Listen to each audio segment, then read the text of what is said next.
예, 방금 전에 마친 우리 김종 우리 교수님께서 진행하셨던 자장으로 하셨던 AI와 한글 산업 굉장히 중요한 이슈에 그 현실적인 이슈에 어떤 부응하는 그런 섹션이었다고 한다면 이번 우리 박간서 한국작가회 사무총장님께서 자장을 맡으신 지금 바로 진행하는 것은 우리 전 문단의 하합을 위해서 마련한 굉장히 뜻깊은 장이라고 할 수가 있습니다. 그래서 이번 행사의 폐식 직전에 이제 바로 이것을 한 이유는 하합의 한글 문단, 한국 문단의 이제 어떤 하합을 위해서 마련한 장소이기 때문에 굉장히 의미가 있기 때문에 좀 잘 들어주시고 충실하게 이 부분을 소화한다고 하면 한국 문단의 큰 획기적인 전환점이 되리라고 생각을 합니다. 귀한 자장을 맡은 우리 한국작가회의에 우리 박간서 사무총장님께 큰 박수 한번 좀 부탁드릴게요. 예, 박간서 사무총장님 이번 행사에 굉장한 그 수고를 많이 하신 분이에요. 그래서 전체적인 이 행사에 마무리를 하도록 하겠습니다.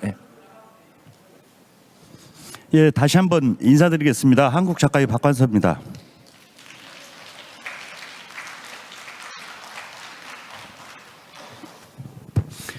예, 조금 전에 김경식 사무총장님도 말씀하셨는데요. 지금 이 시간은 뭐 주제 발표나 토론이라기보다는 잔치집에서 식구들끼리 잔치를 진행은 주인들끼리 벌이는 잔치 한마당이라고 생각하시면 좋을 것 같습니다. 그러한 이유는 이런 것 때문입니다. 현재 우리 한국의 주요 문학 5대 문학단체 또는 6대 문학단체 이렇게 불리고 있습니다.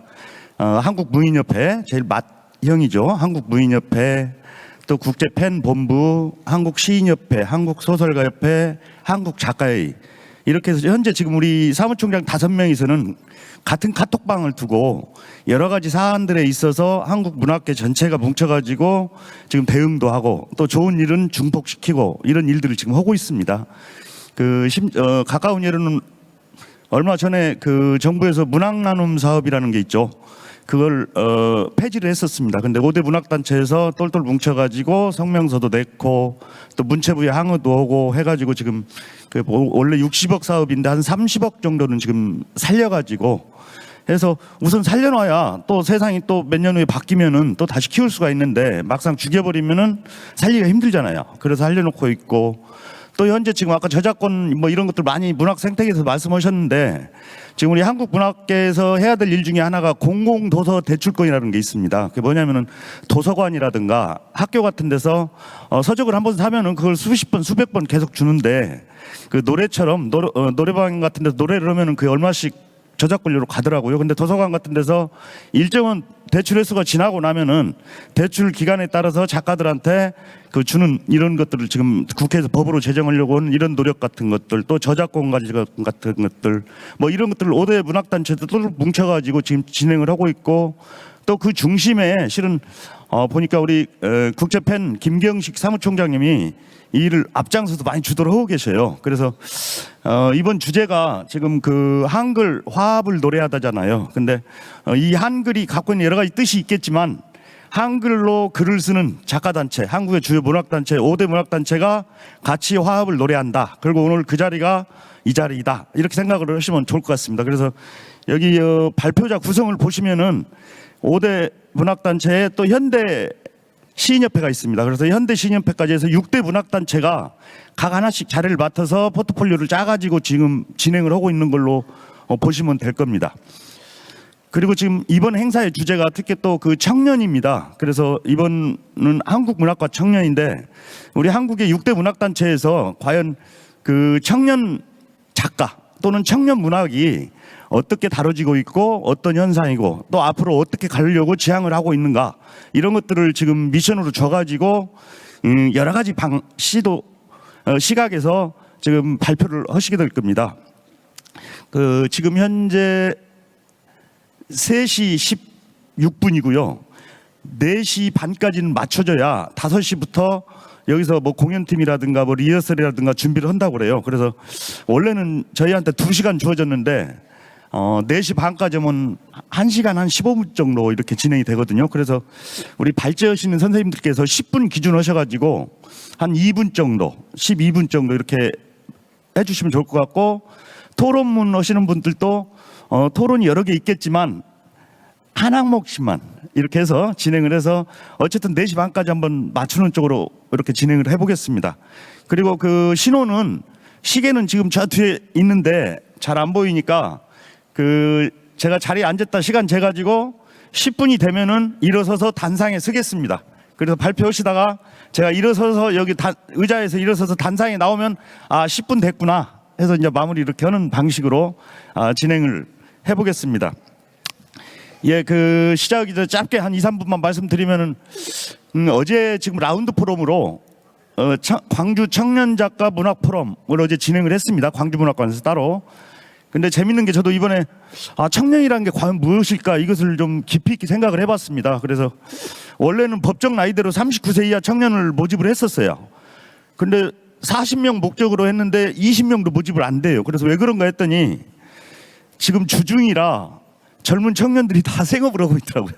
이 주중에 낮에 시간 낼 수 있는 게 없고, 그래서 또 50대 이하로 늘렸는데 50대 이하로 늘리고 등단 10년 미만의 작가로 했는데, 그래서 간신히 수능 맞췄는데 또 항의가 들어와요. 아니 50대 이하만 왜 청년이냐. 그래서 아니 50대 이하가 청년인 것도 좀 문제가 있는데 그것도 문제입니까 했더니 핸드폰을 켜봐라 해갖고 핸드폰을 켰더니 유엔에서 정한 청년 세대를 한번 검색해봐라 해서 검색을 해봤더니 유엔에서 청년을 몇 석까지로 정했을 것 같아요? 지금 한번 검색해보세요. 65세까지 청년으로 정했더라고요. 진짜요? 검색해보세요.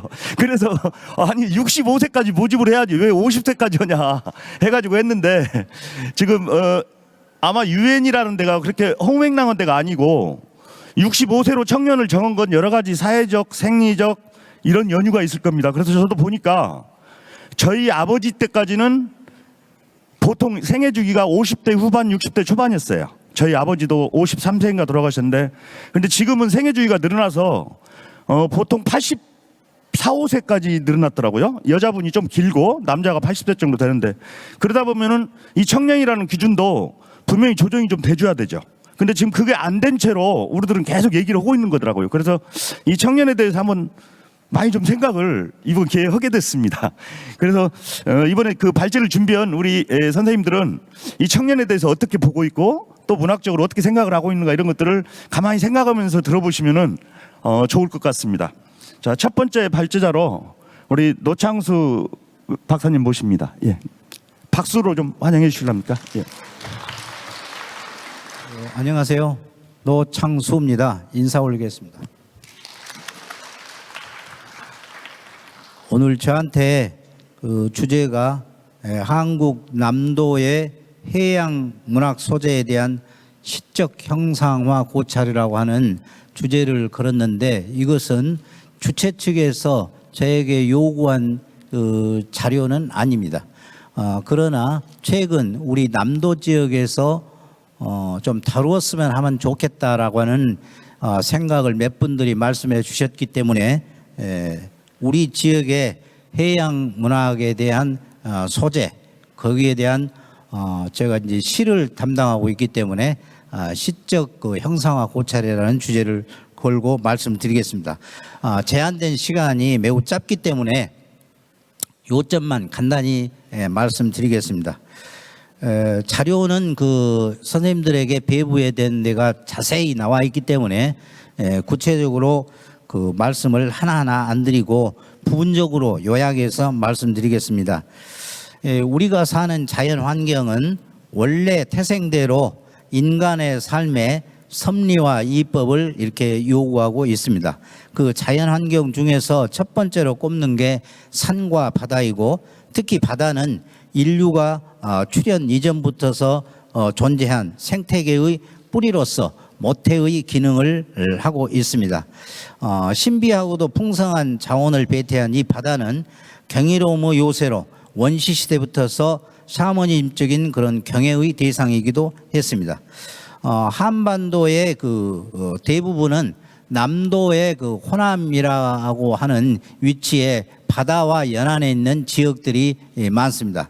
그래서 이쪽을 우리가 생태의 어떤 자궁의 역할을 한다 이렇게 할 만큼 해안이 리아스식으로 많은 갯벌을 뿜고 있습니다.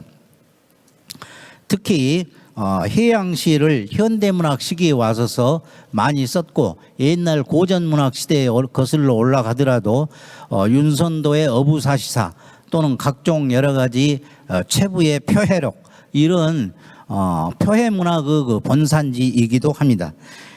특히 김영남, 박용철, 김현구, 김현승, 이동주, 이수복, 박성용, 고정희, 김남주, 박홍원, 정재환, 문병란, 송수건, 허영만, 최하림, 김선태, 최정웅, 신병은, 김경윤 이런 등의 많은 섬에서 주로 활동한 시인들이 많이 있기 때문에 이분들의 작품이 다 그게 인용을 하지는 않겠습니다만은 부분적으로 말씀을 드릴까 합니다. 오늘날 이 바다에 대한 갯벌이 화두가 되는 그런 감은 상당히 늦은 감이 있지만은 사실은 이 해양문학은 조선시대부터서 발전해 오기도 했었습니다. 그러나 그것을 구체화시키고 우리 생활과 밀접한 가운데에 묘사한 것은 극히 최근의 일이다 이렇게 생각이 들고 특히 요즘은 이제 생태 문학이다 이래서 바다에 대한 관심이 매우 높아가고 있습니다.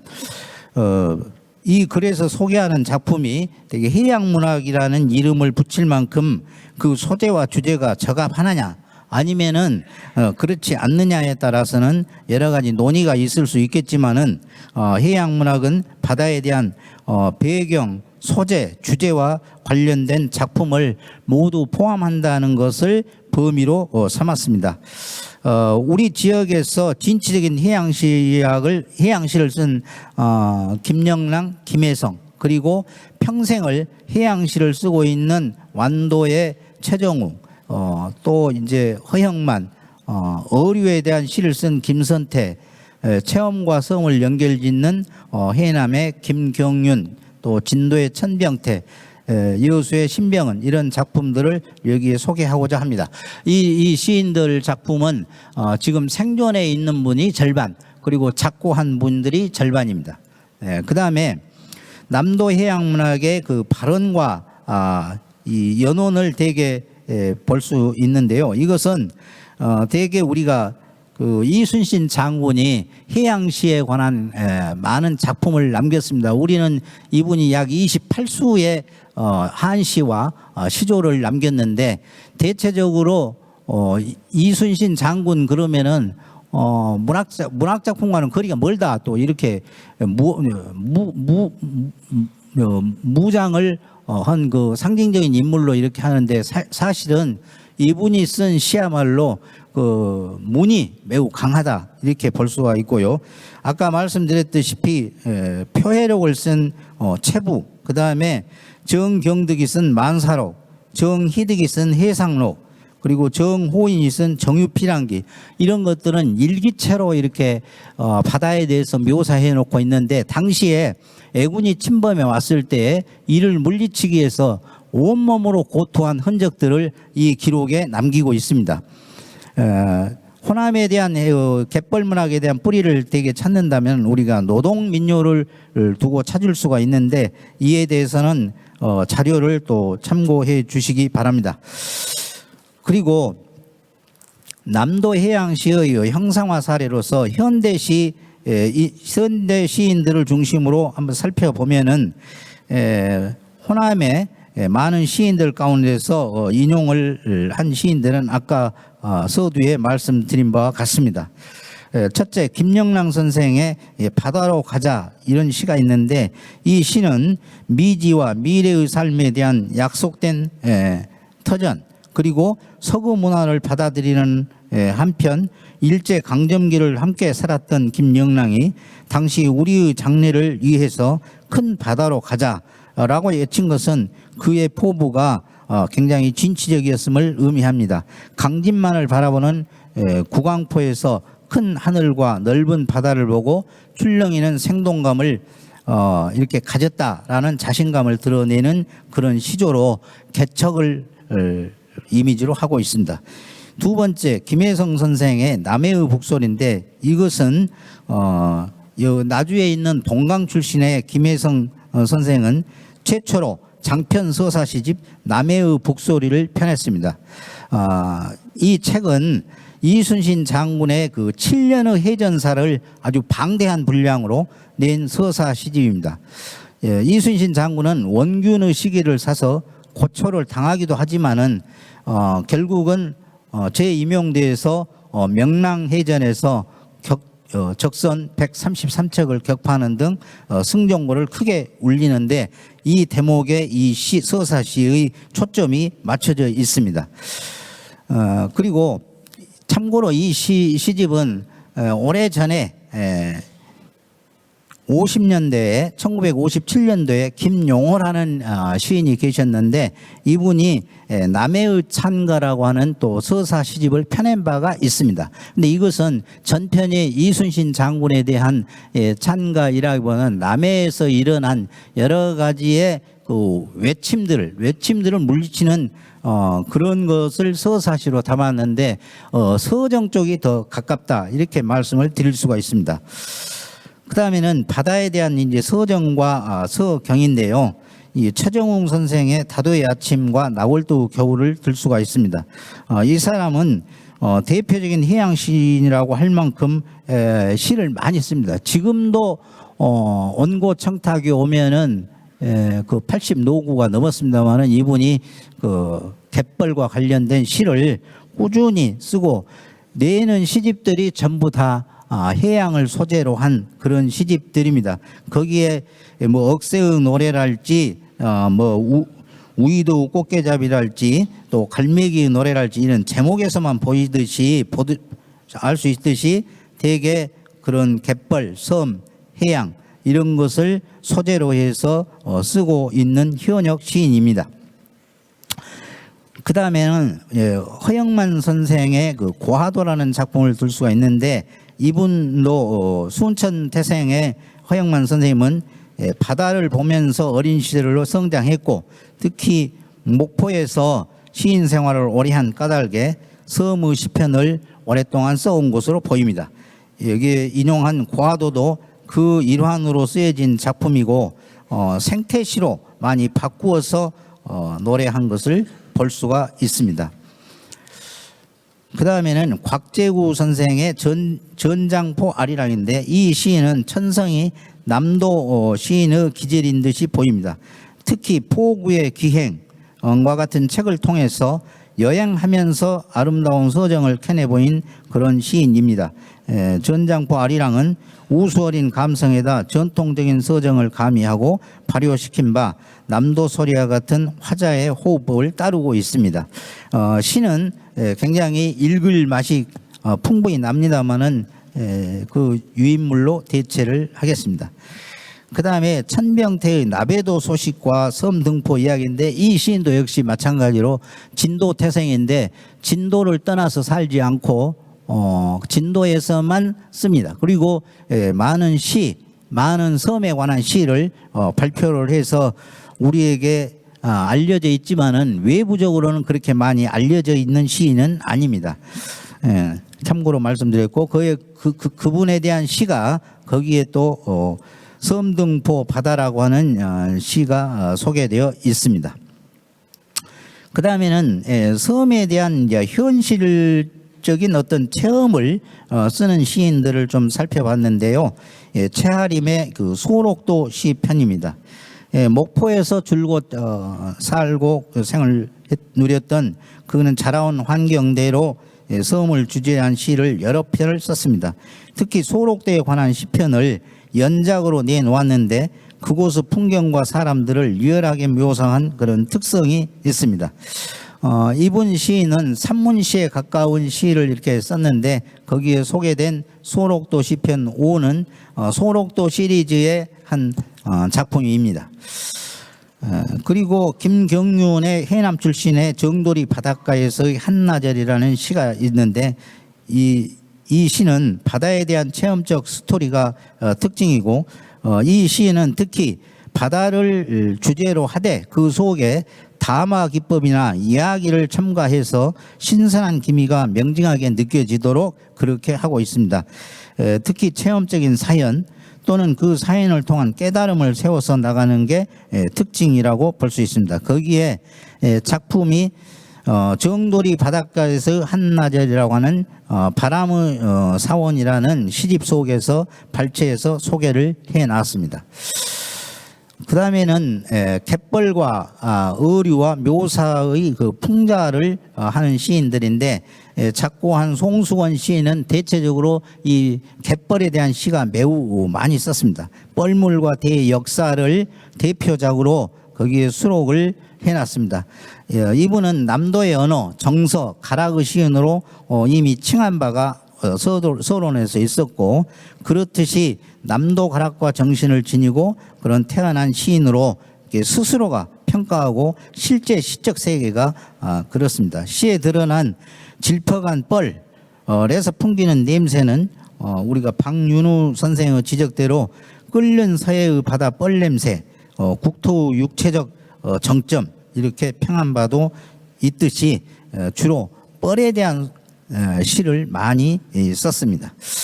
그 다음에 김선태 선생이 쓴 쭈꾸미인데 이것은 남도 갯벌에서 많이 잡히는 그 낙지과의 연체 동물로서 이를 시적 소재로 해가지고 거기에 써놨습니다. 그리고 뒤에 이제 신병은의 염전에서가 있는데 그것은 여러분들이 좀 참고로 이제 해주시면 되겠고 마지막 말을 한마디 드리겠습니다. 우리가 바다를 일깨우는 그런 시를 많이 우리 문인들이 창작해야 한다는 것이 제 결론인데요. 바다와 섬과 갯벌 지키기에 범국민적인 운동을 확장하는 한편 이에 대한 생태를 보존하는 일로서 출발해야 할 것이고 그리고 이런 바다를 오염시키는 것을 방지하는 시스템과 더불어서 문인들에게 해양 생태에 대한 창작 기회를 확대하는 그런 정책이 요구된다고 할 수 있겠습니다.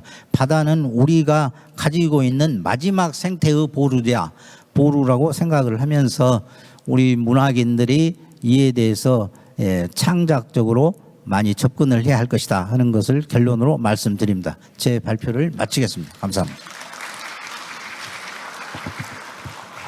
예, 고맙습니다. 우리 노창수 선생님 내용을 듣다 보니까 우리 대한민국의 섬이 몇 개 정도 혹시 되는지 아세요? 아마 구체적인 수치는 있을 겁니다. 근데 지금 서남해 방금 말씀하신 서남해의 섬이 신안군에서 자기 그 신안군 지자체 브랜드를 1004섬으로 한 게 1004개다 했는데 약 한 1000개가 넘습니다. 근데 거기에는 포착되지 않은 많은 인간의 애완들이 있습니다. 조선왕조실록에 보면은 이런 대목이 나와요. 해적이 육지에 와서 노략질을 하면은 재산과 여자만 뺏어가는데 수적이 와서 노략질을 하면은 멸구를 한다, 사람을 죽인다 이런 대목이 나오거든요. 근데 해적은 뭐냐면은 외구라든가 당나라 해적들이고 수적은 우리 섬에 사는 분들입니다. 이분들은 보면은 중앙정부 일러서 추후에 죄가 따르기 때문에 죽입니다, 사람을. 근데 이제 이분들의 특징을 한번 보면 이거예요. 논이나 밭이 없잖아요. 근데 물고기만 먹고 살 수가 없잖아요. 근데 그걸 가지고 잘 되면 물물 교역을 하는 것이고 물물 교역이 안 되면 가을에 와가지고 곡석을 노략질해 가는 거죠. 그것이 이제 뭐 옳고 그름이 아니라 살아가는 삶의 방식입니다. 그래서 이 섬에 대해서는 많은 이야기들이 있는데 예전에 우리 선배님들 이번 11월 24일 날 출판문화협회에서 추모식하는 천승세 선생님의 만선이나 낙월도, 또 12월 2일 날 지금 추모식하는 그 송기숙 선생님의 암패도, 또 어제 발표한 한강 선생님의 아버지인 한승원 선생님의 목선 같은 경우, 그것도 재밌죠. 기억나십니까? 목선 한 배에서 여자분하고 남자하고 탔는데 화장실 볼 수가 없어서 여성이 소피 부는 소리를 남자가 들으면서 그걸 소설로 묘사를 하잖아요. 목선에서. 그런 일들이 많이 벌어지는데 잘 포착이 되지 않고, 또 연구자들이 잘 이제 해양 소설은 연구도 잘 안 하는 것 같아요. 직접적인 체험이라. 근데 오늘 노창수 선생님께서 아주 깊이 있게, 더구나 생존하는 작가들 것까지 현장 평론식으로 해주셔서 상당히 재미있게 잘 들었습니다. 힘찬 박수 한번 더 부탁드릴까요? 예, 선생님 우선 들어가시게요. 들어가셔서 계셔가지고 지금 잘 모르시겠지만 토론자들의, 지정 토론자들의 토론문이 발제자들의 손에 아직 들어가지가 않고 있습니다. 지금 그래서 어떻게 보면 긴장감이 좀 팽팽히 돌고 재미도 있을 수 있는데, 시간이 많이 있다면은 재미가 있을 거예요. 근데 이게 시간이 별로 없는 상태에서는 질의연이 길어질 우려가 있어요. 그래서 아까 우리 김종 선생님이 하신 방식대로 우선 책에 다 텍스트는 있으니까 우선 발제 네 분 걸 다 듣고 나머지 여분 시간에 토론을 하는, 좀 전에 했던 방식으로 그렇게 진행을 하도록 하겠습니다. 자, 두 번째 발제로 우리 한국소설가협회 김성달 선생님의 발제를 듣도록 하겠습니다. 주제는 한국 문학의 열린 미래와 청년입니다. 자, 선생님 모십니다. 선생님 반갑습니다. 제가 말씀드릴 게 한국 문학의 열린 미래와 청년인데, 이 이야기를 하기 위해서는 문학의 유용성에 관해서 좀 생각을 해보자 해서 제가 작고하신 문학평론가 김현 선생의 글을 제가 조금 소환했습니다. 그래서 그 글로 시작을 한번 해보겠습니다. 평론가 김현이 한국 문학의 유상이라는 책을 펴낸 것은 1976년으로 30 중반 무렵이었습니다. 이 책에서 그는 그 문학적 유용성에 대한 화두를 던지면서 문학을 하는 일이 도대체 무슨 소용이 있는가 하면서 다음과 같이 묻습니다. 중세기처럼 문학을 이해하는 것이 권력에 가까운 길도 아니며, 몇몇의 날렵하고 재치 있는 수필가 작가들이 비록 그들의 저술로 치부를 하였다는 소문이 있다고 하여도 문학을 해가지고 아무나 돈을 크게 벌 수 있는 것도 아니다. 그렇다고 식민지치하의 몇몇 작가들처럼 모두들 지사로서 대접을 받는 것도 아니다. 그런데도 문학을 한다. 무엇 때문에? 누구를 위해서? 이렇게 질문을 하고 있습니다. 그러면서 김현은 돈이 안 되는 문학을 선택한 자식을 걱정하는 자신의 어머니의 목소리를 들려줍니다. 왜냐하면 자본의 세계에서, 유용성의 세계에 사는 사람과 그 밖에 있는 사람은 완전히 정반대입니다. 이방인입니다. 그것을 누구보다도 절실하게 느낀 김현은 그 어머니의 육성에 이렇게 대답합니다. 그러나 역설적이게도 문학은 그 써먹지 못한다는 것을 써먹고 있다. 문학을 함으로써 우리는 서유럽의 한 위대한 지성이 탄식했듯이 배고픈 사람 하나 구하지 못하며, 물론 출세하지도 큰 돈을 벌지도 못한다. 그러나 그것은 바로 그러한 점 때문에 인간을 억압하지 않는다. 이렇게 말하고 있습니다. 김현이 말하는 쓸모없음의 쓸모란 오래전 장자의 무용지물이라는 대답과 동일한 것입니다. 문학의 쓸모에 대한 물음이므로 대답도 쓸모에 대한 것일 수밖에 없고, 그런 면에서 장자의 역설 이외에는 대답이 없었던 것으로 생각됩니다. 그렇더라도 문학의 존재 이유가 이것만으로는 충분치 않습니다. 이에 대해 김현은 장자의 역설에 억압과 반성의 문제를 추가한 답변을 이렇게 제시합니다. 문학은 억압하지 않는다. 그러나 그것은 억압에 대해서 생각하게 만든다. 김현에게 있어 문학은 바로 억압을 배제하고 억압과 맞서 싸우면서 존재의 의미를 획득하는 것이었습니다. 그러나 문학은 단지 비억압적인 유희로서 그치는 것이 아닙니다. 동시에 억압에 대한 비판적인 거점이 되어야 존재의 의미와 열린 미래를 획득합니다. 문학하는 사람에게서의 비판자의 일은 간명합니다.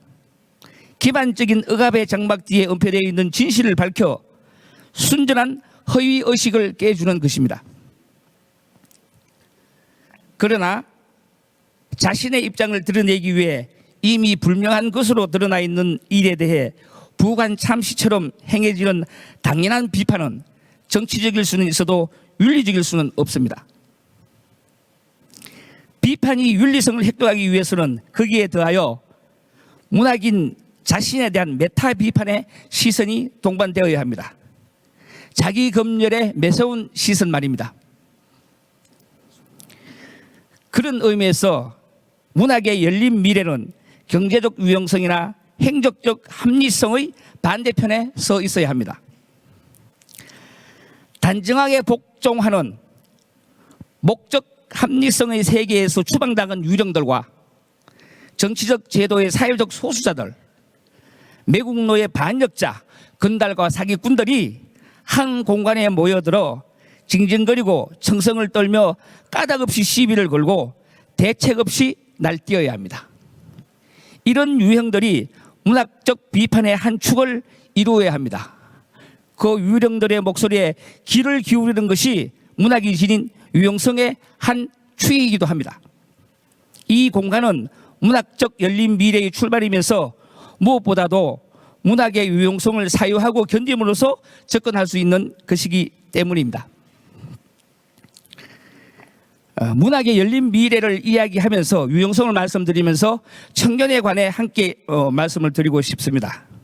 저는 어떤 상황에도 불구하고 그래도 문학은 무언가 달라야 한다고 입속으로 웅얼거리는 작가는 모두 문학적 청년이라고 생각합니다. 문학은 무엇인가가 달라야 한다고 묻는 것은 문학적인 고유성에 대한 도전이고 도발적인 질문이기 때문입니다. 그래도 문학은 달라야 한다는 문학적 청년은 시대화의 단절과 개성의 긴장으로 몸부림치는 한국 문학의 주연들입니다. 치열한 몸짓으로 항상 시대와의 긴장관계를 유지한 그들은 한국 문학 현장에서 저마다의 존재감을 부각하고 있습니다. 현재의 기만적인 일상을 어떻게 탈출할 것인가 질문하면서도 그 자체를 부정하고 비판하는 데 주력합니다. 자본의 논리에 가까이 동조하면서도 현실의 일상을 경쾌하고 가볍게 타고 넘어가기도 합니다. 자본의 논리를 애써 무시하고 자신만의 세계로 깊이 침잠하거나 자본의 논리에서 벗어날 수 없다는 사실을 인정하면서도 어쩔 수 없이 그 너머를 꿈꿔야 하는 서사의 모순된 운명을 그려내기도 하고 있습니다. 그들은 탈내면의 상상력과 체념적인 주체라는 특징적인 면모를 보여주면서 그런 특징은 고정된 실체가 아닙니다. 역사적인 흐름에 따라 변할 수밖에 없습니다. 그래서 문학적 청년들은 지금 이 순간에도 고정된 실체로서의 수동적 세계가 아니라 움직이는 현실 또는 세계에 대한 적극적 조망에 안간힘을 다하고 있는 것입니다. 저는 문학의 열린 미래를 위해서는 세대 간 차이나 단절의 경계를 걷어내고 사심 없이 작품을 읽고 느끼는 것에서 출발해야 한다고 생각합니다.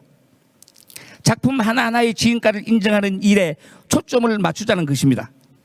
소설가 박명규의 소설을 보고 혹은 많은 분들이 보통 정통 문학의 반대편에 있는 어떤 문학이라고 말하고 있습니다. 그런데 오히려 뒤집어 거꾸로 그거야말로 정통에 더 가까운 문학이 아니겠냐고 말할 수도 있다고 생각합니다. 왜냐하면 한 스타일로 한 곳에 머물지 않고 실험을 멈추지 않는 태도나 정신의 측면에서 보면 그렇다는 말씀입니다. 정통은 고여 있는 게 아니기 때문입니다. 정통과 마주한다는 것은 낡은 세계가 은폐하려고 드는 진실과 정직하게 대면하는 것입니다. 그것은 때론 고통에 빠져야 하는 순간을 요구하지만 문학에 주어진 소명은 언제나 현실적 고통의 단순한 해소에 있는 것이 아닙니다. 그 고통의 실제를 생생한 현재의 체험으로 지속하게 만드는 것에 있습니다. 문학이 지금까지의 다른 삶과 다른 세상을 여는 힘이 바로 거기에서 나오며 그것이 바로 문학의 열린 미래를 책임지는 요체이기도 하기 때문입니다. 그 요체의 책임은 문학적 청년들의 몫입니다. 문학적 새로운 세상에 대한 믿음은 그 무오류성에 대한 맹신 때문이 아닙니다. 그러한 가운데 만들어지는 오류까지도 현실의 막중한 일부로 감당할 수 있고 극복해 나갈 수 있는 청년의 자신감에서 오는 것입니다. 끝을 알 수 없는 곳으로 침잠하고 있지만 우리가 반드시 건재할 세상이 언제나 여기에 있고 여전히 있는 한 문학적 청년 역시 늘 그 자리에 자신의 몫을 감당할 것입니다. 그런 의미에서 여기에 계신 선생님 한 분 한 분 모두가 문학적 청년이십니다. 감사합니다. 예, 감사합니다. 들어가지 마시고 시간을 제가 일어서기 전에 끝내줬기 때문에 거기 잠깐만 앉아 계십시오. 옆에 조금 전에 플로에서 주문이 들어왔는데요. 우리가 그러죠. 매를 맞는 시간보다 매를 기다리는 시간이 더 아프고 힘들다고요. 근데 발제하신 분들이나 토론하신 분들이 너무 길다, 기다리는 시간이. 아니나 다를까 시간을 쫓겨서 제가 너무 적용 같아서 두 분씩 끊어서 지루 토론하고 또 두 분하고 이렇게 진행을 하겠습니다. 방금 발제하신 우리 김성달 선생님 발제에 대해서 많이 나오신 김에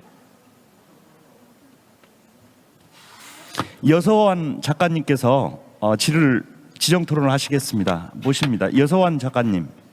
시와 소설을 쓰고 있는 여서환입니다. 지금까지 김성달 선생님의 한국 문학의 열린 미래와 청년에 대한 발제 잘 들었습니다. 어떤 상황에도 불구하고 그래도 문학은 달라야 한다. 작가는 모두 문학적 청년이라고 생각한다는 내용이 인상 깊었습니다. 오늘이 수능일입니다. 미래의 청년 작가들에게 응원을 보냅니다. 확 줄일게요. 문학적 새로운 세상은 현실의 막중한 일부로 감당할 수 있고 극복해 나갈 수 있는 청년의 자신감에서 온다고 했습니다. 쓸모가 없는 것이 도리어 크게 쓰인다는 뜻의 장자의 무용지용에 대한 내용에서 문학의 쓰임에 대한 깊은 내용이 함축되어 있음을 느꼈습니다.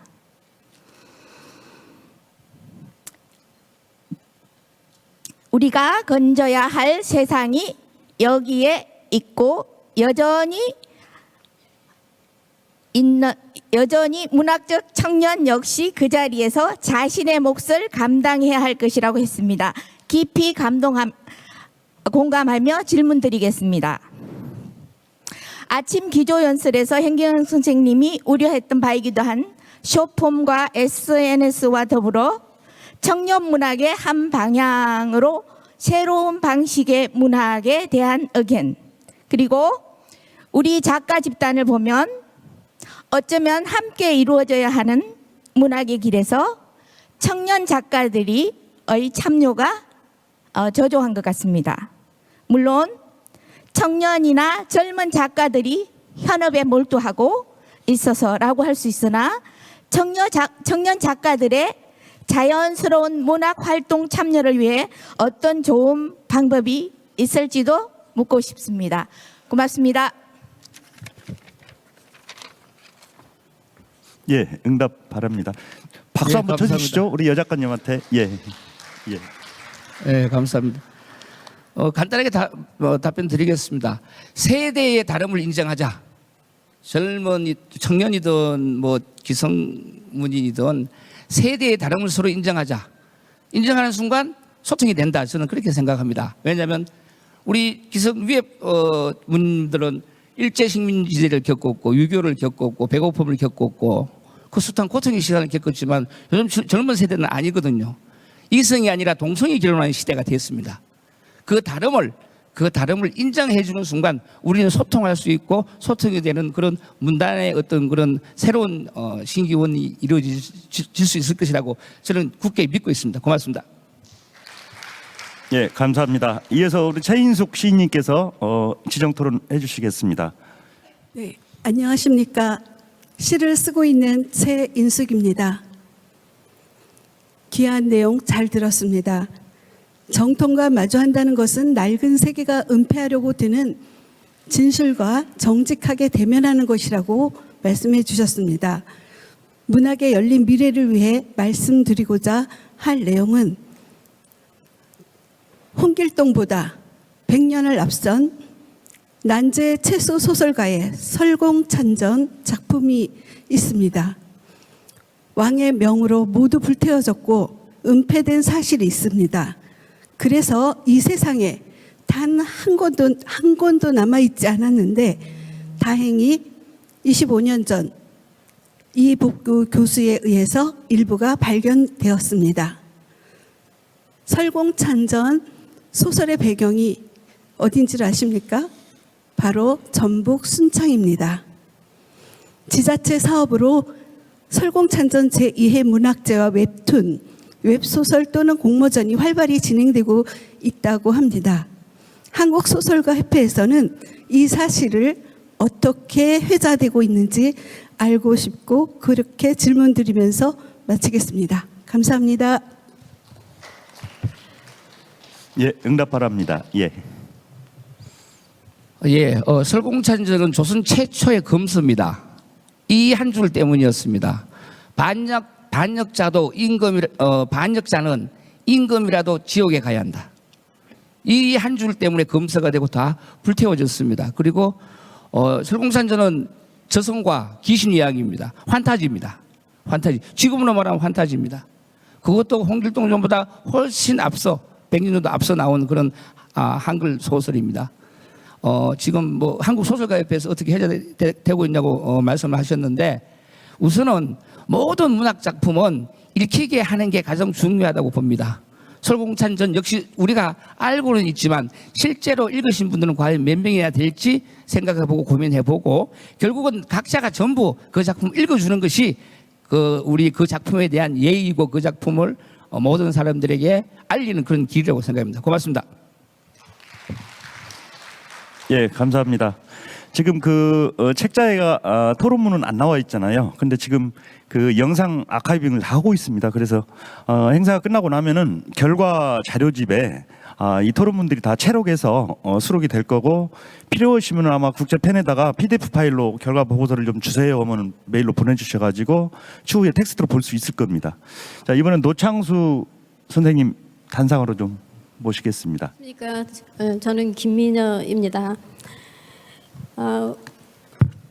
우리 민족의 역사가 시작되는 순간부터 여러 형체의 글자들로 표현된 많은 장르의 문학적 요소를 포함하는 한국 문학, 그 큰 범주에서 그동안 주목받지 못했던 해양 문학을 소개하고 지속적으로 해양을 주제로 작품을 쓴 시인들의 시를 발췌해 주신 노창수 선생님의 한국 남도의 해양 소재에 대한 시적 형상화 고찰 잘 들었습니다. 발제문에 소개된 여러 시인들은 남도의 해안 지역에서 주로 거주하며 바다와 섬, 갯벌, 어류 등에 관한 시를 비교적 자주 썼으므로 선정되었고 주제는 주로 생명의 잉태와 죽음의 속성을 비유, 상징, 풍자 등을 통해 다양하게 보여준다고 하셨는데요. 한 편 한 편마다 오랜 지킴으로 삭혀진 감성들이 바다와 더불어 살아가는 사람들의 애환이며 기다림으로 표현되고 더러는 해악과 풍자로 이어져 있어 매우 인상적이었으며 현대 해양문학의 발판이 된 고전문학의 자료 또한 다양하고 풍성해서 새로운 관심과 이해에 큰 도움이 되었습니다. 소개된 시인들의 시에서 드러난 미지와 미래의 삶에 대한 약속된 터전의 바다, 그리고 삶의 치열함과 아름다움을 함께 주는 섬의 정서는 가슴을 뭉클하게 하여서 시를 쓰는 저로서는 한편 부럽기까지 했습니다. 그만큼 보고 느끼는 경험이 중요한 것이겠죠. 선생님께서는 맺는 말을 통해 문인이라면 해양문학 작품을 적극적으로 창작해야 할 때이며 바다 생태의 관심과 이를 작품화하는 데 관심을 가지는 것이 꼭 필요하다고 하셨습니다. 그렇다면 여쭙고 싶습니다. 문학의 꿈을 가지고 있으나 컴퓨터와 스마트폰에서 더 많은 것을 경험하고 있는 오늘날의 우리 청년들에게는 어떤 조언을 하시고 싶은지 말씀해 주시면 감사하겠습니다. 고맙습니다. 간략히 답변 드리겠습니다. 그 문인으로서의 해양문학 작품에 관심을 가지고 창작을 많이 해야 된다라고 하는 결론을 이렇게 드렸습니다마는 사실은 힘든 일이고 어려운 일일 것입니다. 그러나 지금 현대 사회가 봉착하고 있는 것이 아까도 말씀드렸다시피 생태 환경 쪽입니다. 그 중에서도 바다는 특히 이제 일본 오염수 방류랄지 뭐 이런 등등의 문제를 벗어나 가지고 원초적으로 이 문제는 우리가 작가라 하면은 시인 작가라 하면은 많이 창작하고 이렇게 관심을 가져야 되겠다 이런 말씀을 거듭 드립니다. 그리고 요즘 청소년들에게 이 바다와 관련된 문학 작품을 공모하거나 아니면은 무슨 백일장 작품을 이렇게 시행하려는 경우가 매우 많습니다. 전국적으로 제가 통계를 내본 바에 의하면은 약 35곳에서 지자체 또는 예수부 이런 데에서 이런 작품 공모 또 백일장 이런 걸 해가지고 주요 작품들을 시상하고 있는데 여기에 저도 미력하지만은 심사를 좀 했습니다만은 요즘 청소년들이 더 오히려 우리 어른들보다 관심이 많더라는 것을 느꼈습니다. 그래서 지속적으로 이 일을 꾸준히 선생님들이 앞장서서 실천해 주셨으면 하는 것이 제 그 간단한 소견입니다. 감사합니다. 예, 감사합니다. 이번 두 번째 지정 토론 이정원 수필가님 모십니다. 안녕하십니까. 수필 쓰는 이정원입니다. 제 발표는 3분 30초입니다. 여러 번 재면서 연습했습니다. 노창수 선생님의 한국 남도의 해양 소재에 대한 시적 형성화 고찰 주제 발표 잘 들었습니다. 예로 드신 작품들을 통해 남도의 여러 면모를 이 자리에서 헤아린 듯한 느낌입니다. 또한 바다를 사랑하는 문인이 이렇게 여럿이었나 하는 사실도 새삼 알 수 있었습니다. 바다를 좋아하는 문인들의 글 속에서 바다를 바라보며 느끼는 진취성, 그리고 서정, 또는 섬의 현실과 생생한 체험 등 언급하신 해양문학의 범주를 확인할 수 있었습니다. 우연의 일치겠으나 저는 30여 년 전 스쿠버 다이빙을 통해 바닷속을 접할 기회를 가졌습니다. 지금 제 모습으로는 아마 믿어지지 않으실 겁니다. 화려한 색깔의 물고기와 산호를 만났던 열대 바다도 멋있었지만 그보다는 사계절이 있고 무태서보다 한 계절이 먼저 오는 우리의 바다가 더 매력적이었습니다. 제주도 문섬 앞바다에서 처음 본 다양한 색의 연산호는 꽃이 들어간 수필을 쓰는 제게 묻꽃과 더불어 바다 맨드람이라고도 부르는 물꽃의 영역을 가지게 했습니다. 차고 맑은 울릉도의 바다가 안겨준 기쁨과는 달리 갯벌의 조류가 심한 서해는 그 바다에서 일어난 사고 때 그곳을 잘 아는 까닭에 좀 더 짙은 슬픔으로 다가오기도 했습니다. 그리고 그 무렵에도 벌써 육지에 가까운 어느 바닷속은 기름띠와 함께 폐타이어와 버린 그물과 생활 쓰레기가 널려 있었습니다. 지금은 제주도 전체 해양 생태계 보존의 기대종이라는 연산호 군락지 또한 관광 잠수함의 운행과 연안 오염으로 인해 망가지고 있다고 들었습니다. 그래서 선생님께서 남도의 바다와 섬과 갯벌이 훼손되어가는 현재의 모습에 안타까워하신 부분을 더욱 공감할 수 있었습니다.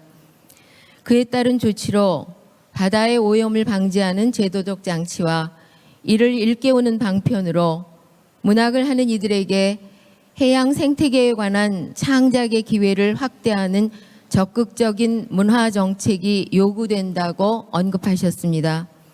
저 역시 같은 의견임을 말씀드리며 그에 덧붙여 한 가지만 여쭙고 싶습니다.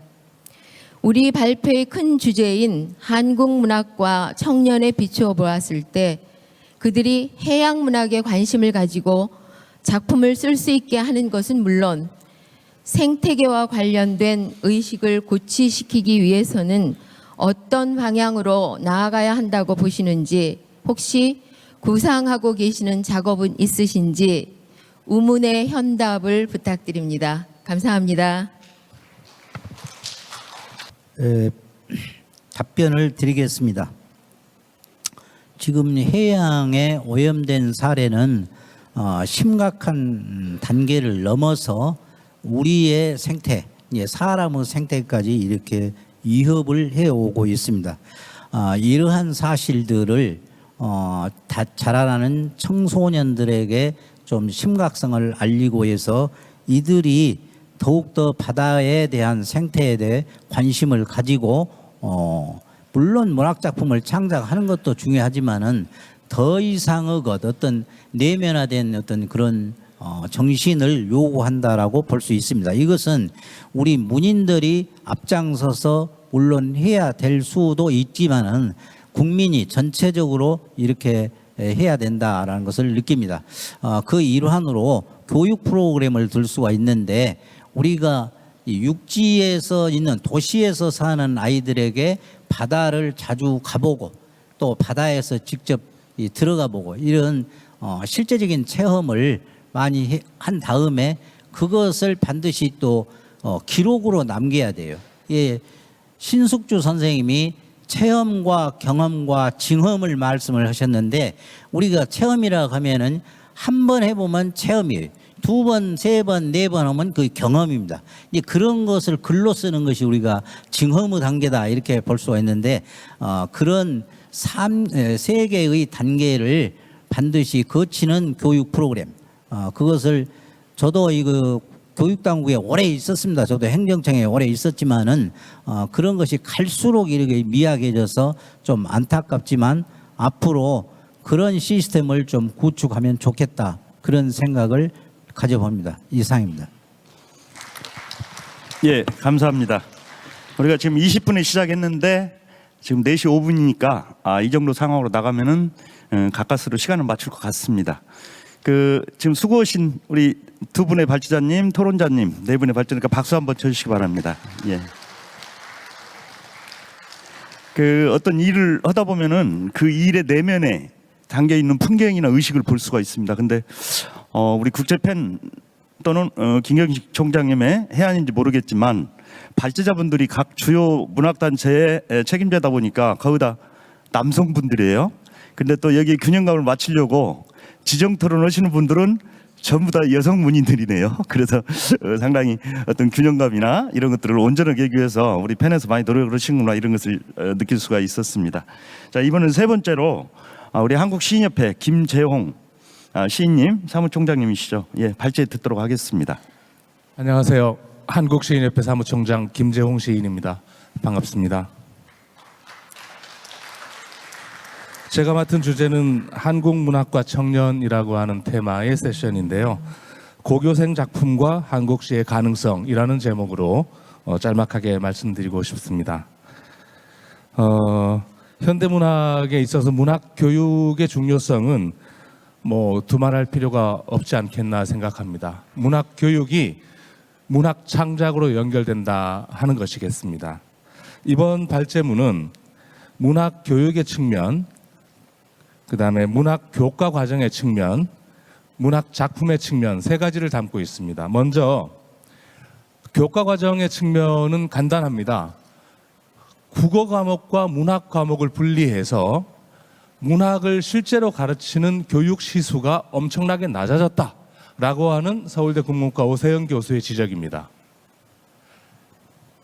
교과과정 편수에 참여하고 있는 또는 참여하고 계셨던 이 자리에 계신 선생님이 있으시다면 교과과정 편성에 있어서 반드시 문학 수업 시수가 늘어날 수 있도록 하는 것이 한국 문학 발전의 기본적인 것이다 하는 생각에 공감해 주실 것을 믿습니다. 다음은 문학 교육의 측면입니다.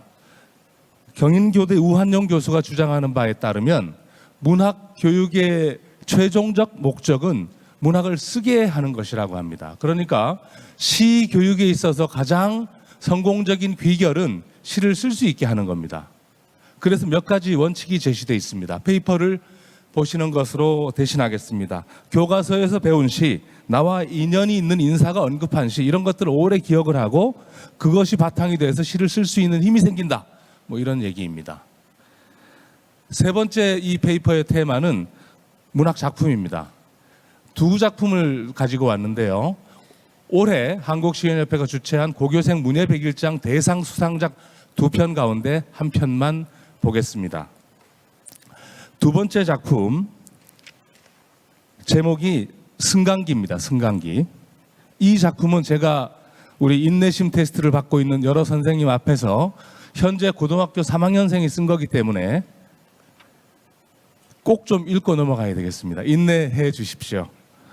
세운상가 구석진 자리에 페이퍼 211페이지에 나옵니다. 211페이지입니다. 세운상가 구석진 자리에 고장난 승강기 한 대, 수리기사 작업복을 입은 아빠가 불시착한 탐사선에 타요. 문 앞에 점검 중 팻말을 매달고 1층, 2층 발사 버튼을 누르는 아빠. 탐사선 이곳저곳을 더듬으며 수북해진 어둠을 수리하죠. 여름 열기에 덩어리가 축축해져 올 때면 아빠는 무중력을 느끼는 것만 같아요. 꾹 다물린 승강기의 문이 쉽게 벌어지지 않죠. 끊임없이 이어지는 거울 속 아빠의 표정이 아득해져 옵니다. 흐르는 피곤을 벅벅 닦아내는 아빠. 오래 간직한 우주 비행사의 꿈이 운석처럼 멀어지는 것 같아요. 도심의 탐사선은 상가만을 수직 낙하하고 자꾸만 하늘 너머를 상상하는 건 아직 고치지 못한 아빠의 습관. 아빠는 언제쯤 우주로 향할 수 있을까요? 승강기를 타고 달까지 갈 수 있다면 좋을 텐데. 점검 중 팻말을 떼어내면 탐사선은 발사 준비를 마쳤어요. 승강기를 나설 때 다시 중력의 걸음을 가지는 아빠. 파란 하늘을 바라보는 아빠의 얼굴이 어쩐지 서글프죠. 아빠가 한 걸음 디딜수록 도시 우주 비행사의 뒷모습이 멀어져 가요 라고 하는 시입니다. 시의 분량과 시의 내용이 우리가 보통 우리 문청 시절에 겪었던 상당한 수준에 도달해 있다는 것을 느끼게 합니다. 승강기가 고장이 났고 그 수리공은 아빠가 승강기는 이제 불시착한 우주선이 되죠. 수직으로 상승 하강하는 우주선과 승강기가 수직 상하강하는 모습이 비유가 돼 있죠. 수리공은 우주 비행사입니다. 근데 불시착했으니까 그걸 빨리 고치기 위해서 정신을 집중을 해서 이 아빠의 모습은 다른 사물과 행동들이 전혀 느껴지지 않는 무중력 상태의 아빠와 똑같은 거죠. 수직적 승강기와 무중력 상태의 아빠와 아빠가 수리를 성공적으로 마친 후에 나왔을 때 다시 중력 공간인 수평 이동, 이런 것들이 여러 가지 각도에서 중첩되고 이미지가 형성되어 있다는 작품으로 볼 수가 있겠습니다. 이 작품은 대상을 받아 마땅한 작품이라고 생각이 되는데 이것이 문학교육과 문학교과의 문제에도 불구하고 2023년 현재 고등학교 3학년의 작품 수준입니다. 이상입니다. 예, 들어가지 마십시오. 시인님, 앉으십시오. 우리가 청년을 얘기하고 있습니다. 청년이란 정해진 규칙을 따라가는 게 아니라 상황에 따라가서 규칙을 만들어가는 거라고 생각을 합니다. 제가 일어서기 전에 했기 때문에 선물로 바로 진행을 하겠습니다. 우리 지정토론은 우영숙 선생님 모십니다. 예. 네, 토론자 우형숙입니다. 김재홍 발표자님께서 수고를 많이 해주셨는데 발제문을 잘 읽다 보니까 제가 성격이 나쁘진 않은데 꼬투리 잡을 부분이 있어서 제 역할상 그 꼬투리 잡는 부분을 좀 진행하도록 하겠습니다. 발표자께서는 오세영 교수의 주장을 바탕으로 말씀하시기를 교육부에서 국어 교육의 요체가 말하기, 듣기, 쓰기라고 하셨는데 사실 이는 사실과 어긋납니다. 한 가지가 빠졌습니다. 읽기, 가장 기본일 수 있는 읽기가 빠졌습니다. 우리나라 교육부는 국어를 비롯하여 모든 언어 학습을 읽기, 쓰기, 말하기, 듣기 네 분야로 포커스를 맞춰서 진행하게끔 해오고 있고 그것을 추구하고 있습니다. 초중고 교육 현장에서는 읽기를 바탕으로 하여 다양한 소재로 학생들을 지도하고 있습니다. 수능을 비롯하여 각종 국어 시험에 독해력을 파악하는 문항을 넣어왔고 문항 내용은 다양한 분야를 망라하고 있습니다. 현대 사회의 흐름에 따라 새로운 지식 분야가 자꾸 생겨나고 수업 시수는 줄어들고 해서 상대적으로 문학 관련 사항들이 줄어들었을 뿐입니다. 또한 주장하시는 것처럼 교육부가 문학을 국어에서 추방한 것은 절대 아닙니다. 여러 분야 안배 비율에 따라서 문학 관련 시험 문항 수가 줄어든 것뿐입니다. 각급 학교에서는 학생들에게 문학을 접하게 하는 방법으로 특별 수업, 창작 동아리, 백일장, 시화전 등 다양하게 하고 있지만 세계의 흐름처럼 우리나라 학생들도 문학에 관심을 덜 가지는 추세이다 보니까 교육부의 탓으로 돌리는 상황까지 이르는 게 아닌가 합니다. 그런데 발표자께서는 국어 교육의 핵심은 문학교육이다 라는 오세영 교수의 주장까지 인용하고 계십니다. 우리가 사실 작가이긴 하지만 국어 교육의 핵심이 문학교육이다라고 하는 건 좀 지나친 견해가 아닌가 하는데 발표자께서는 왜 이런 오세영 교수의 주장에 동조하시는지 그 이유를 묻고자 합니다. 답변을 부탁드립니다. 오세영 교수의 주장으로 다시 돌아가면은요, 오세영 선생은 문학 교육이 읽기 교육, 쓰기 교육, 듣기 교육, 말하기 교육을 다 포함하고 있다고 말하고 있습니다. 저는 여기에 동의한 것입니다. 어제 청년 작가 포럼에서도 그 광주 문학관이 막 이제 지어져 가지고 내일 가볼 텐데요. 상황이 그렇게 좋지가 않았습니다. 그러니까 이렇게 전문적인 이런 토론회 장소가 아니길래 그 자리에서 어저께는 5분씩 해가지고 우리 테드 강연쇼 있죠. 그런 식으로 한번 해봤거든요. 5분 딱 해서 텍스트 중심이 아니고 말 중심으로 말로 나누자 해가지고 5분씩 해서 타이트하게 원래는 10분씩이었는데 8명인가를 갖고 5분 토킹쇼식으로 해봤는데 상당히 그것도 재미가 있고 반응이 좋더라고요. 근데 오늘 또 마침 지금 우리 김재용 시인님이 테드 강연쇼 하듯이 짧게 쳐가면서 말로 이렇게 하는 모습이 보기 좋습니다. 이다경 시인님 모시고 지정토론 듣도록 하겠습니다. 안녕하십니까. 시를 쓰는 이다경입니다. 먼저 선생님과 이렇게 나란히 앉아 토론을 하게 돼 개인적으로는 무한한 영광입니다. 선생님 글 잘 읽었습니다.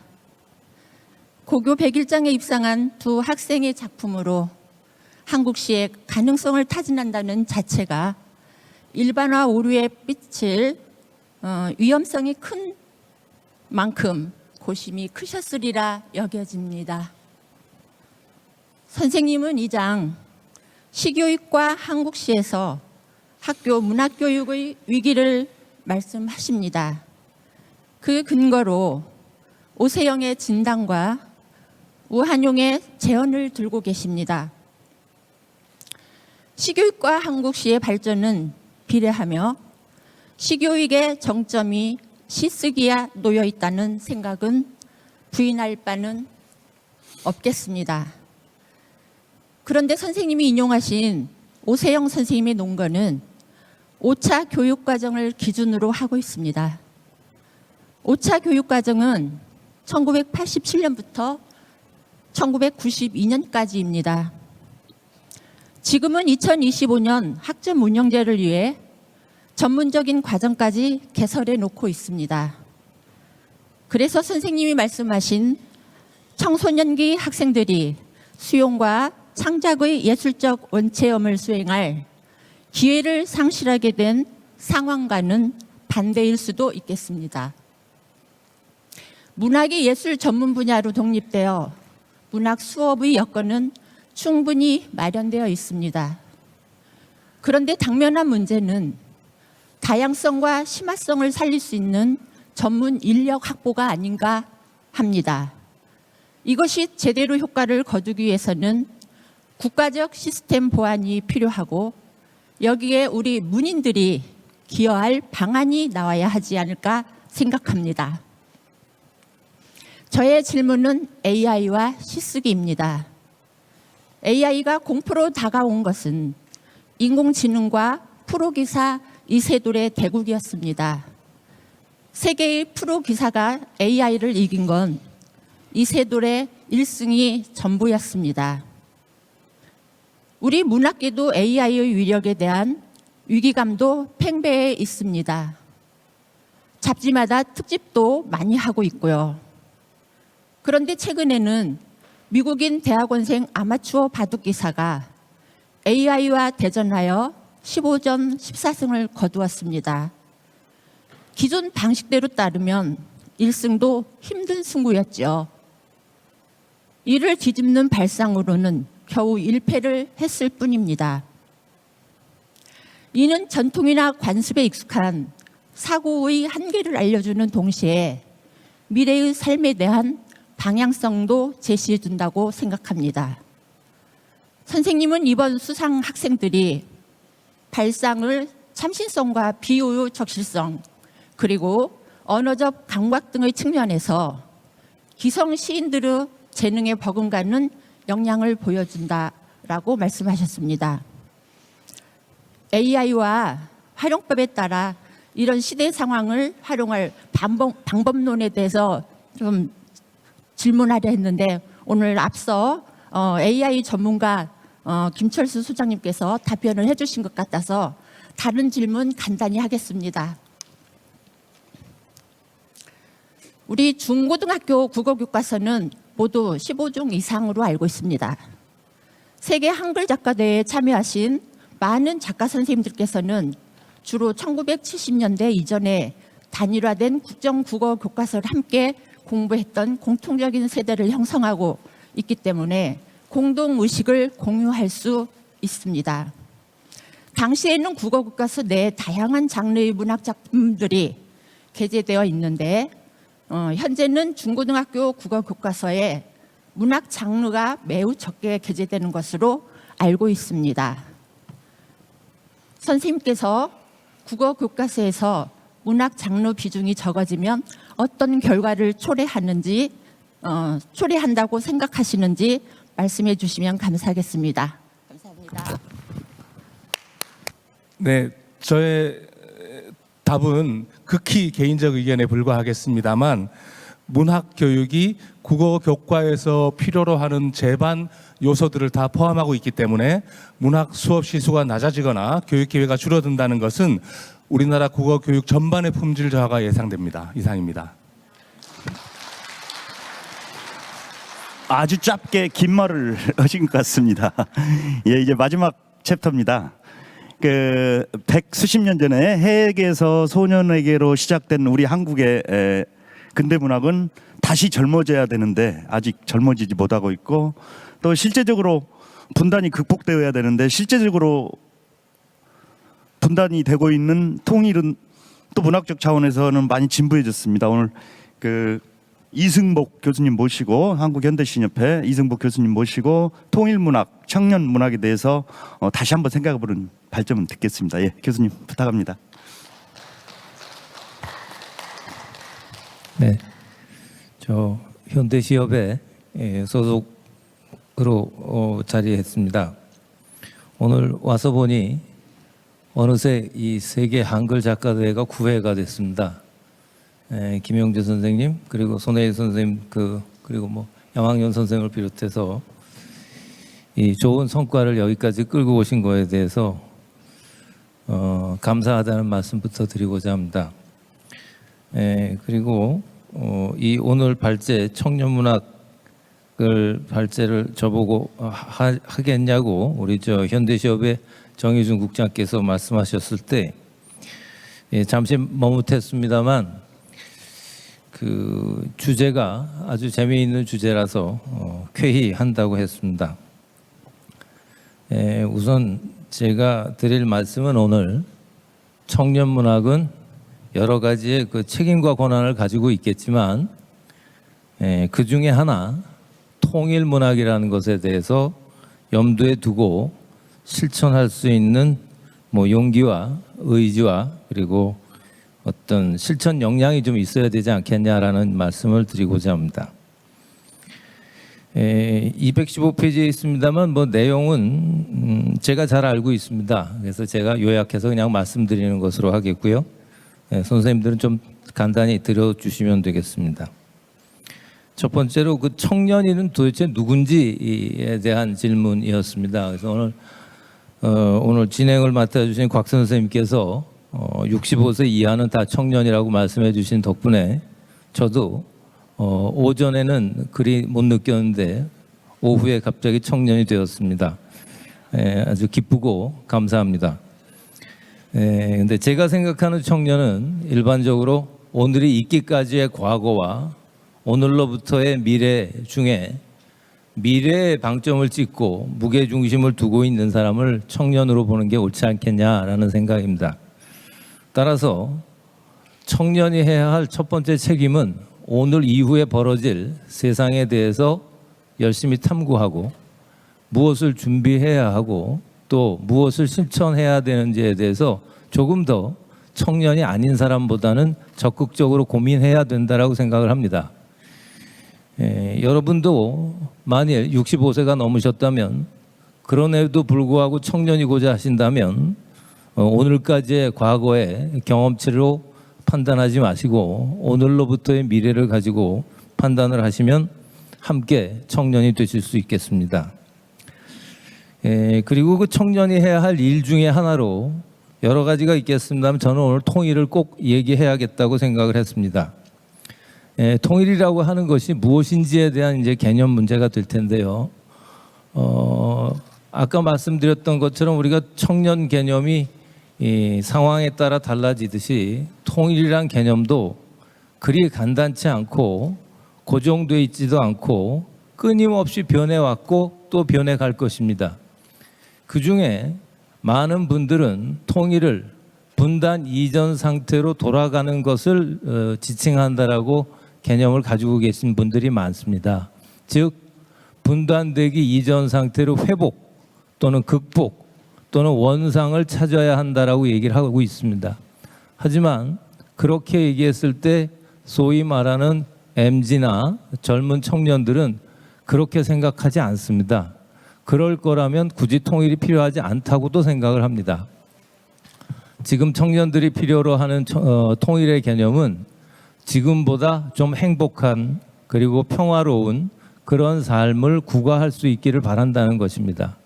따라서 미래에다 방점을 찍고 있는 우리 청년들이 생각해야 하는 통일은 지금까지의 분단을 회복하는 그런 개념의 통일이 아니라 앞으로 평화와 행복을 구가할 수 있는 그런 통일을 만들어가는 그런 것이 필요하다는 생각입니다. 통일 문학은 그래서 통일을 준비하고 통일을 예견하고 통일을 마련하고 심지어는 통일 이후의 모습을 그려내고 또 통일할 수 있도록 문학이 어떤 식으로든지 지원할 수 있는 문학이 통일 문학이어야 합니다. 청년들이 원하는 것도 그것이고 우리가 지금부터 해야 할 것도 그것입니다. 따라서 오늘 이후의 통일 문학은 조금 더 진취적으로 그리고 확대된 그런 개념으로 받아들여 주셨으면 좋겠습니다. 특히 청년인 사람들이 해야 할 통일 문학은 어떤 소재적 개념이 아니라 통일 문학을 위한 일종의 문학 운동으로서의 개념 또는 문학 정책으로서의 개념으로 우리가 간주하고 거기에 적극적으로 참여해서 좀 더 큰 의미의 통일 문학을 실천해 가야 할 것이라고 생각을 합니다. 너무 길게 말씀드리는 것도 누가 될 것 같아서 발표보다 질의에 많은 비중을 좀 두었으면 합니다. 그 두 분 질의자 모시고 좀 듣겠습니다. 예, 감사합니다.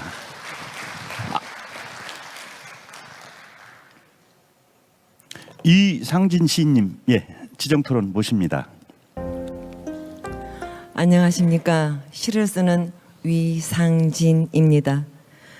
이승복 교수님의 그 청년문학, 통일문학에 대한 발제문을 잘 읽었습니다.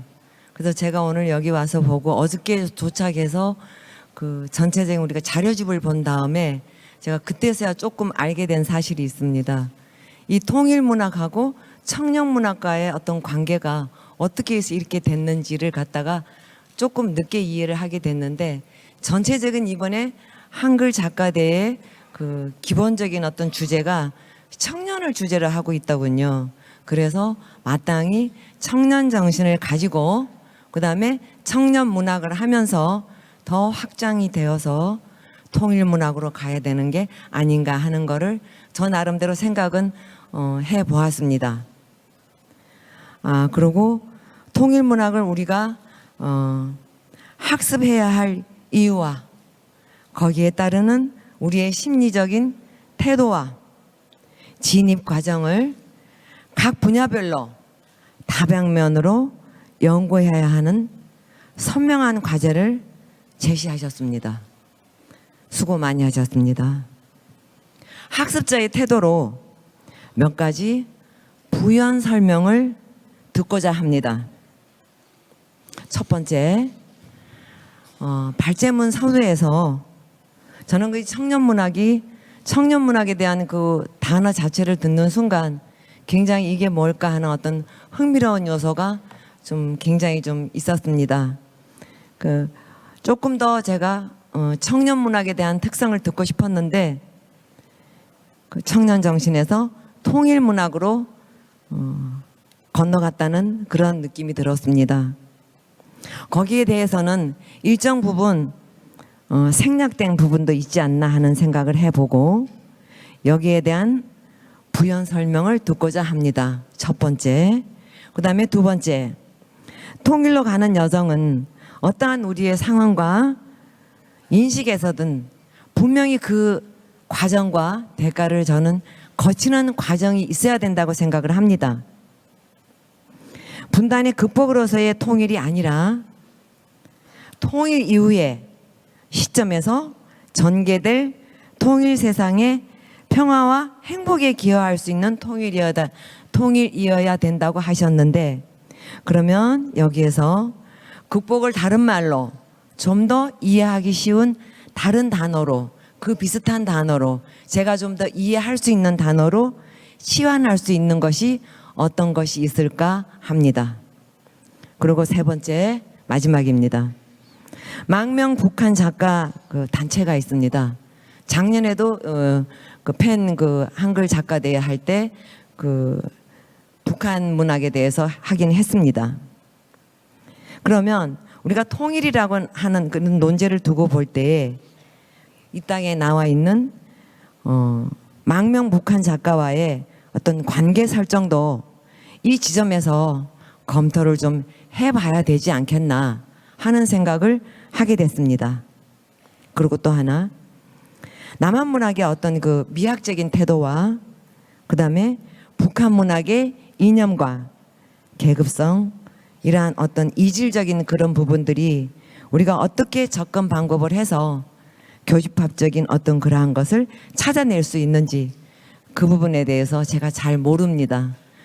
간단한 설명 부탁드리겠습니다. 감사합니다. 예, 우리 이상진 시인님께서 상당히 젊으신 것 같아요. 아까 처음에 규칙 저기를 질문 하나만 하기로 했는데 4개를 내셨어요. 예, 괜찮습니다. 아마 우리 교수님께서 4개의 질문에 대하여 하나의 응답으로 해주실 수 있을 것 같아요. 박수 한번 쳐드리죠. 응답이 어떻게 나오는가? 4개의 질문에 대하여 하나의 응답으로. 예. 네, 청년 정신을 발휘해서 3개의 질문을 하나로 하겠습니다.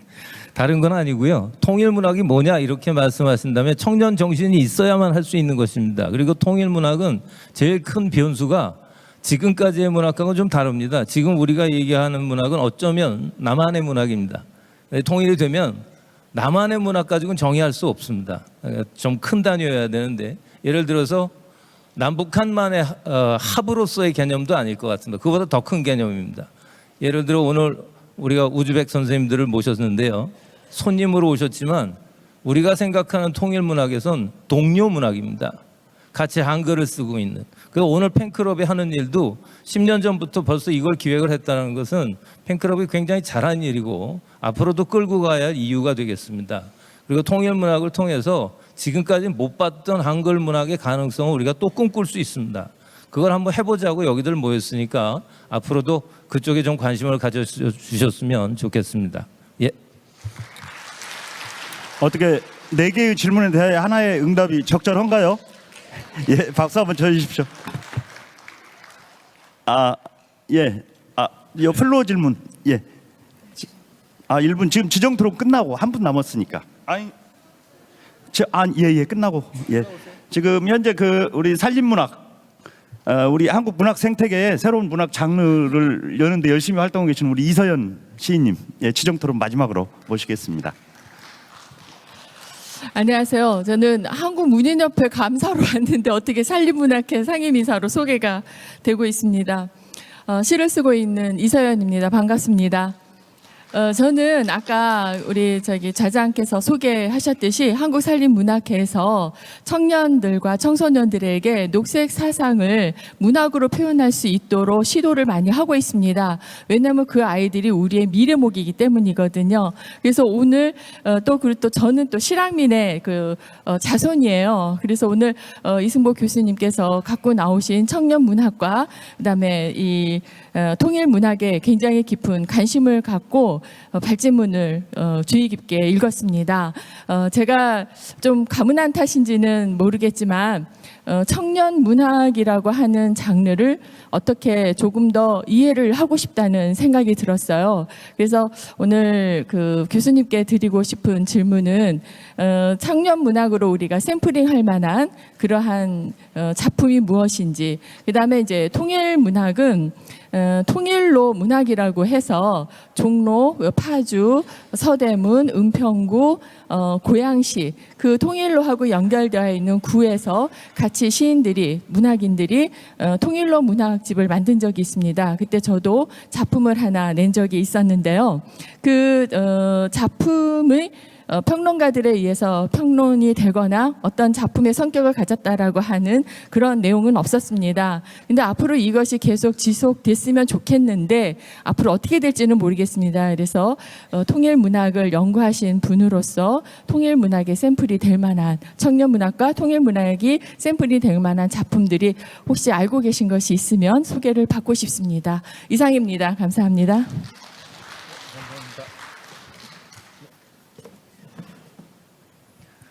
네, 말씀드리겠습니다. 그 청년 정신의 그 청년 문학이나 통일 정신의 통일 문학이 가지고 있는 가장 특별한 어떤 성격이 있다면 가변성에 대한 허용입니다. 끊임없이 변화하는 것에 대해서 받아들일 수 있어야 됩니다. 예를 들어서 우리가 이제 간단히 소재를 하자면 우리가 잘 알고 있는 통일에서 부르는 노래가 있습니다. 우리에서 오는 통일. 그 노래가 이 47년에 처음 만들어졌는데 지금 한 76년 됐죠. 그 노래가 갖고 있는 의미가 북한에서는 처음에는 알려지지 않은 노래였다가 어느 시점에는 양국의 양 정부의 이 수반들이 모여서 회의를 한 이후에는 북한에서도 굉장히 잘 불려지는 통일을 위한 일종의 노래였는데 얼마 전부터 또 금지곡이 됐습니다. 또 이 노래가 원래는 우리의 소원은 통일이 아니라 원래 만들어지기엔 우리의 소원은 독립이라는 제목으로 만들어졌고요. 그만큼 이 노래도 끊임없는 변화를 가지고 왔습니다.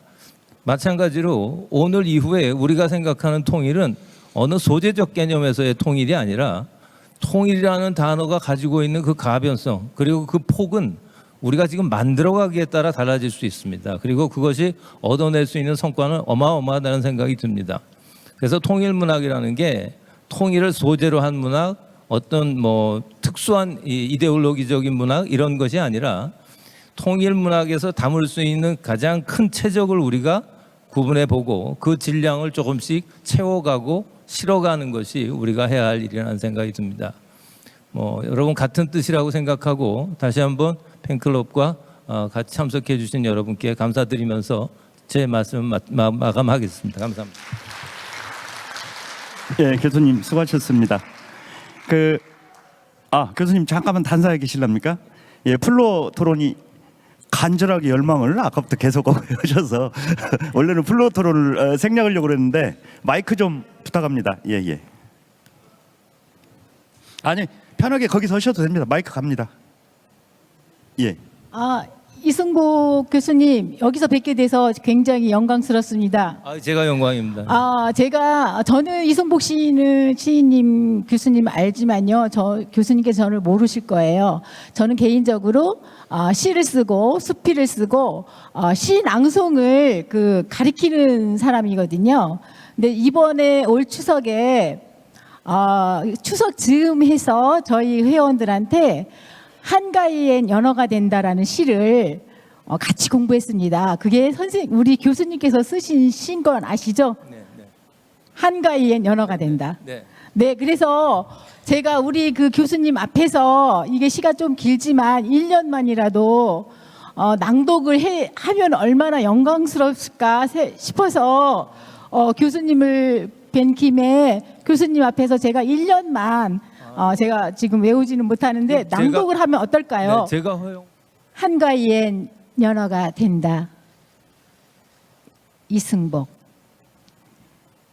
백역폭 병풍으로 산들이 둘러리 서고 꽹과리 장구의 신명난 구패 장단에 웃음꽃 피우며 손들을 잡았다.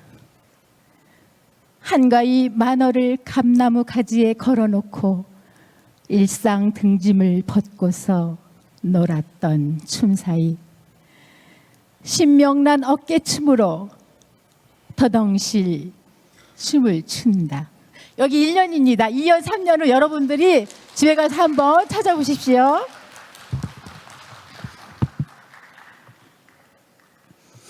청춘이란 인생의 어떤 기간이 아니라 그 마음가짐이라네. 장밋빛 뺨, 붉은 입술, 유연한 무릎이 아니라 늠름한 의지, 빼어난 상상력, 불타는 정열, 삶의 깊은 데서 솟아나는 샘물의 신선함이라네. 그러나 영감은 끊어지고 마음속에 싸늘한 냉소의 눈은 내리고 비탄의 얼음이 덮여올 때 스물의 한창 나이도 늙어버리거나 영감의 안테나를 더 높이 세우고 희망의 전파를 끊임없이 잡는 한 여든의 노인도 청춘으로 죽을 수 있네. 전라도로 화답시로 제가 했습니다. 생각나서. 아까 우리 통일 얘기했는데요. 우리 이쪽 출신의 평화의 통일의 전도사라고는 김대중 대통령이 제일로 애송시라고 하는 울프의 청춘이라는 시였습니다. 청년에 대해서 여러 가지 이야기를 했는데요. 저는 그런 생각을 합니다. 작가는 모두 청춘이다 이런 생각을 갖고 있습니다. 그래서 미래는 우리 작가들한테 달려 있다. 이렇게 이런 명제로 본 긴 세미나를 끝내도록 하겠습니다. 감사합니다. 장시간. 예. 주제 발표 4 한국문학과 청년의 자장을 맡으신 박간서 한국작가의 사무총장께 박수 한번 좀 쳐주시고요.